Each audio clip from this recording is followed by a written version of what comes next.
দর্শক বন্ধুরা খেতে না খেতেই চলে আসলো ভেটকি মাছ। আপনারা তো দেখলেনই, ডাল দিয়ে খেলাম। ডাল দিয়ে খেতে খেতেই চলে আসলো ভেটকি মাছ। এ হচ্ছে মাছ, ভেটকি মাছ। এটা আমি পেটিয়ে নিয়েছি, আমি দাগার মাছ খাই না।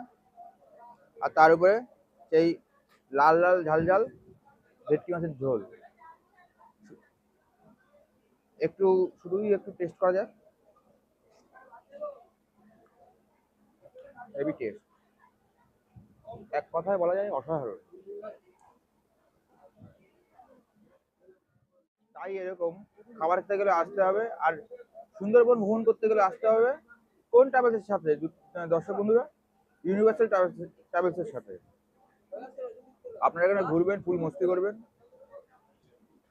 পুরো এই চারদিকের যে দৃশ্যটা আপনারা